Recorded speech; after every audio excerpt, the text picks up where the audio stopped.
اندر مبتلا ہوتے ہیں۔ علامہ جلال الدین سیوطی رحمۃ اللہ علیہ، یہ 9ویں صدی کے بہت بڑے اللہ والے بزرگ ہیں، 500 کتابوں کے مصنف ہیں۔ تفسیر کی کتاب جلالین شریف بھی انہوں نے لکھی ہے، بہت بڑے اللہ والے ہیں علامہ جلال الدین سیوطی رحمۃ اللہ علیہ۔ ایک ہیں علامہ جلال الدین محلی، وہ ان کے استاد ہیں، انہوں نے قرآن پاک کی تفسیر لکھی سورہ کہف سے لے کر آخر تک،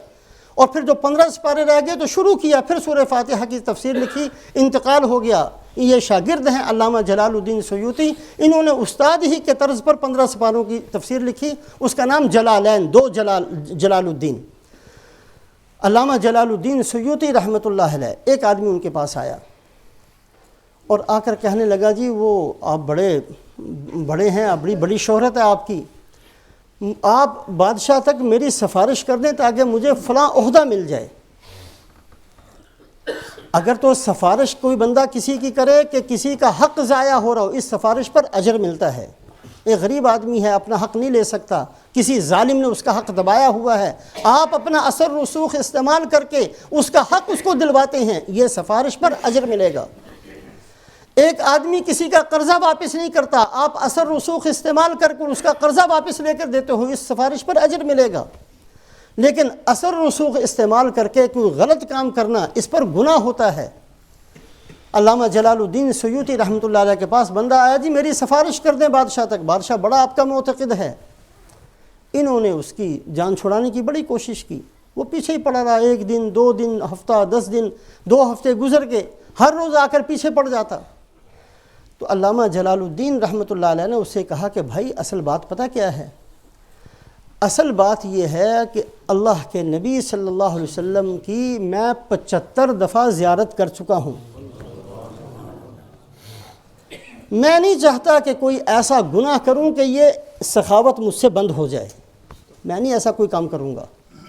اللہ کے نبی صلی اللہ علیہ وسلم کی اس وقت توجہات ہیں میری طرف، 75 دفعہ اللہ کے نبی صلی اللہ علیہ وسلم نے زیارت کروا دی ہے مجھے،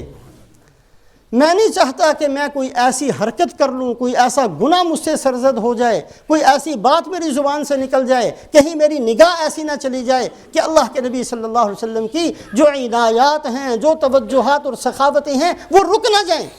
میں نہیں کرتا تیری سفارش۔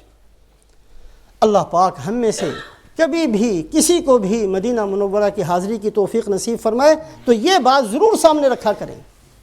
کہیں ایسا نہ ہو اس مدینہ منورہ کی بے ادبی ہم سے ہو جائے، مدینہ منورہ کے رہنے والوں کی بے ادبی ہو جائے، رسول پاک علیہ الصلاۃ والسلام کی جو عنایات، توجہات، سخاوتیں ہیں وہ کہیں بند نہ ہو جائے، کہیں ایسا نہ ہو کہ اللہ کی طرف سے یہ فیصلہ ہو جائے کہ یہ بندہ یہاں آنے کے قابل نہیں ہے، اس کو نہیں آنا چاہیے، دوبارہ اس کے لیے مہر لگا دی جائے گی، دوبارہ کبھی نہ آئے اس شہر کے اندر۔ اللہ پاک توفیق، یہ حج کا سفر یہ کوئی سیر و تفریح کا سفر نہیں ہے۔ بدقسمتی یہ ہے کہ آج کا حاجی جیسے جاتا ہے ویسے ہی واپس آ جاتا ہے، زمین جنبت نہ جنبت گل محمد بن کر گئے، گل محمد بن کر ہی واپس آ گئے، کوئی فرق نہیں پڑا،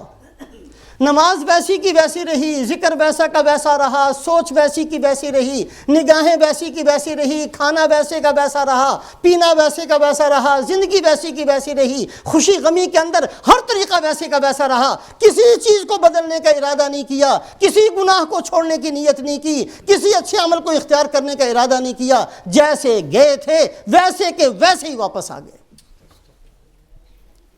حج کا سفر یہ زندگی بدل دینے والا سفر ہے۔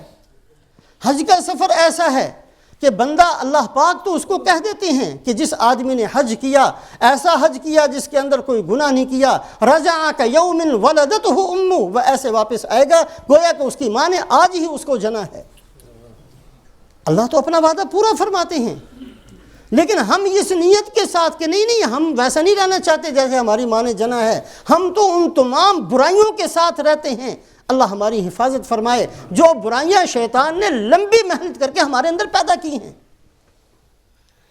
ہم اپنی زندگیوں کو بدلنے کا ارادہ نہیں کرتے،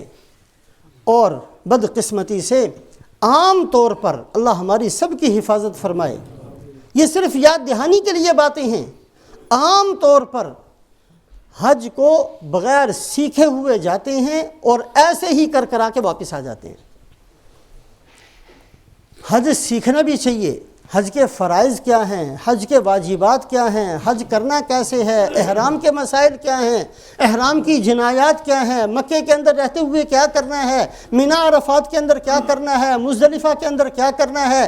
مکہ مکرمہ سے مدینہ منورہ جاتے ہوئے کیا کرنا ہے، واپس آتے ہوئے کون سے جذبات ہونے چاہیے، کون سی دعائیں ہونی چاہیے،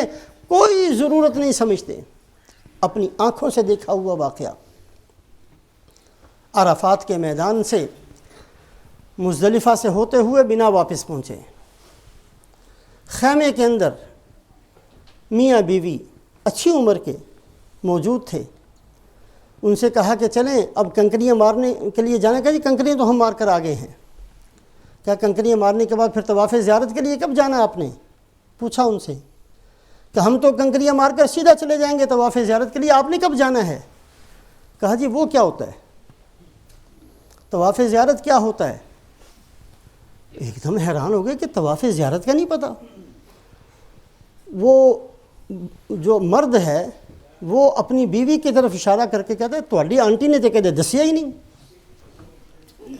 طواف زیارت نہ ہو تو حج نہیں ہوگا، طواف زیارت نہ ہو تو بیوی حلال نہیں ہوگی۔ اور کہا ہم تو 5 سال سے آ رہے ہیں، ہم نے تو کبھی طواف زیارت نہیں کیا۔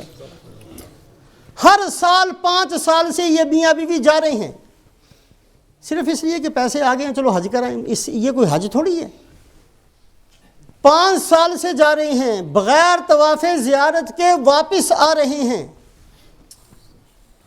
اور ضرورت ہی نہیں سمجھتے۔ وہ خامن کے لیے اتنا ہی کافی ہے کہ یہ مفتی میرے ساتھ ہے، جو یہ بتائے گی بس وہی حج ہے، اس کے علاوہ کچھ کسی سے نہیں پوچھنا، تہاڈی آنٹی نے تو کہتے دسیا ہی نہیں۔ اللہ پاک ہم سب کو، ہم میں سے جو آدمی بھی حج کا ارادہ کرتا ہے وہ اس نیت کے ساتھ کہ میں نے حج کو سیکھنا ہے اور حج کو اس طریقے سے کرنا ہے کہ اللہ کی رحمت میری طرف متوجہ ہو جائے، اللہ پاک میری مغفرت کا فیصلہ فرما دیں، اللہ پاک میری اولادوں کے دین پر باقی رہنے کا فیصلہ فرما دیں، اس طریقے سے حج کرنا۔ اللہ پاک امت مسلمہ سے جو آج ناراض نظر آتے ہیں، ایسی دعائیں کروں کہ اللہ پاک امت مسلمہ سے اپنے غصے کو ختم فرما دیں۔ ایسے لوگ بھی ہیں جن کے آنسو اس لیے بہتے ہیں کہ اے اللہ امت مسلمہ پر جو مصیبتیں اس وقت آ رہی ہیں ان کو ختم فرما۔ تو بہرحال اللہ پاک ہم میں سے جس آدمی کو حج کی توفیق نصیب فرمائے، خاص طور سے جب تک مکہ مکرمہ کے اندر قیام رہے۔ مکہ مکرمہ یہ ایک ایسی جگہ ہے، یہ مہاجرین کا وطن ہے، یہ ایسی جگہ ہے کہ مہاجرین نے ہر وہ قربانی